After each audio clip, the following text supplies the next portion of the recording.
c'est Donc là, on met des bâches uniquement là où il y a la rubalise bleue. Bleu. Ok, d'accord. Ouais. Donc là, en fait, il y en a 3. Ouais, t'as dû faire un truc. Il y a des paquets de une, enfin, il y a des broméliacées qui sont seuls, par groupe de 3 ou par groupe de 6. Okay. Par exemple, derrière, je vois qu'il y en a une qui est aux fleurs là. Ben, on prendra celle-là, on la remplacera. Et à la place de celle-là, on met une qui vient de serre. J'ai été recrutée en 2012 et là, je suis en Guyane en expatriation depuis 2014. En fait, l'avantage d'être en Guyane, ça permet de pouvoir développer des recherches qu'on ne pourrait pas faire autrement que si on était en métropole et qu'on venait en mission une fois ou deux par an.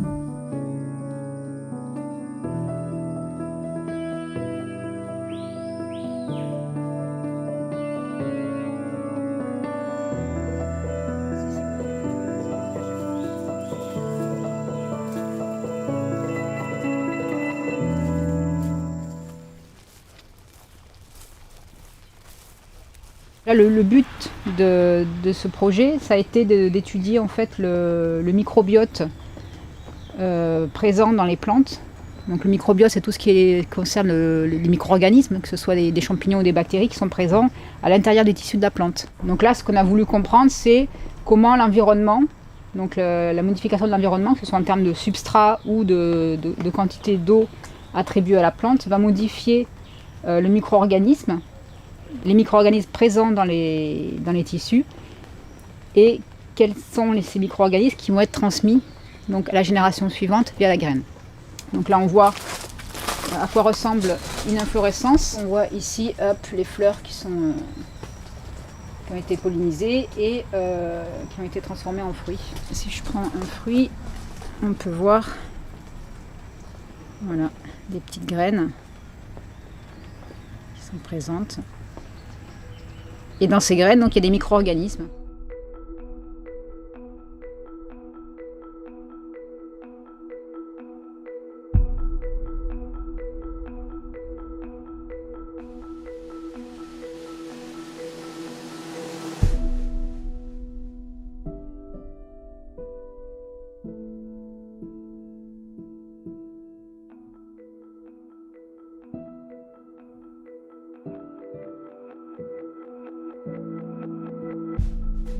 Beaucoup de chercheurs indiquent que c'est des plantes qui utilisent uniquement leur feuillage pour récupérer l'eau et les minéraux donc qui sont présents dans le réservoir d'eau et que leurs racines servent uniquement pour s'accrocher sur le support.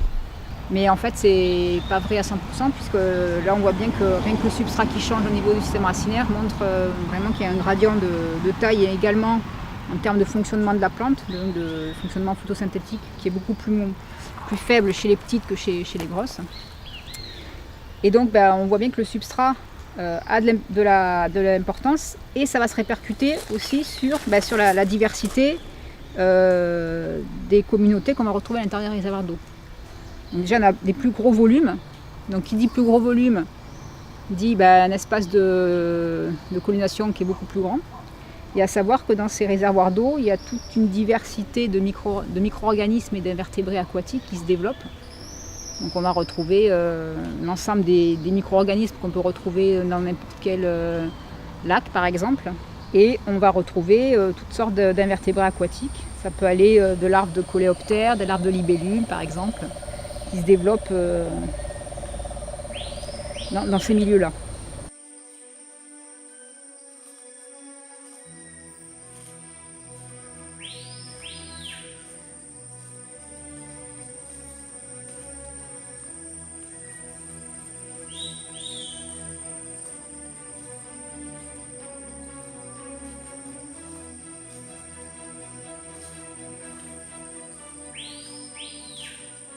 Donc là, on est en forêt primaire située sur la route de Petit-Saut.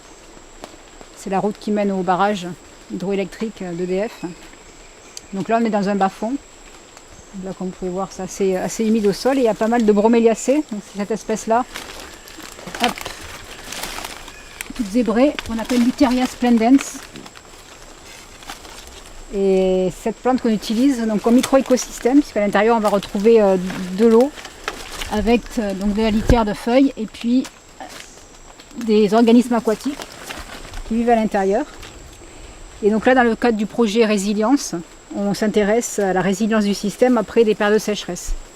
Donc là, on a fait une première expérimentation il y a 2 ans, où on a étudié l'effet de diverses périodes de sécheresse, donc allant de 21 jours à plus de 94 jours, et regarder comment le système est plus ou moins résilient en fonction de la sécheresse qu'il y a eu en amont.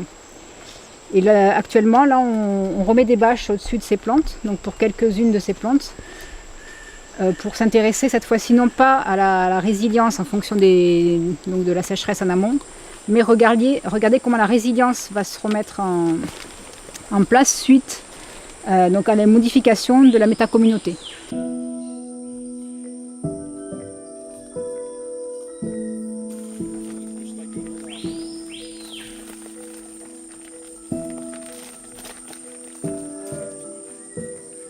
La sonde alors?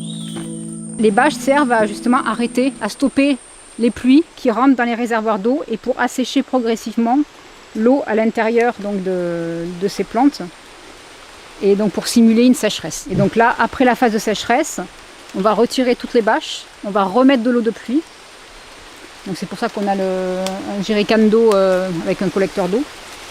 On remet de l'eau de pluie et après une période de 7 jours, 15 jours et 60 jours après la remise en eau, on va reprélever l'ensemble du système pour étudier donc les macros et les micro-organismes et voir si le système a été plus ou moins résilient en fonction des conditions expérimentales.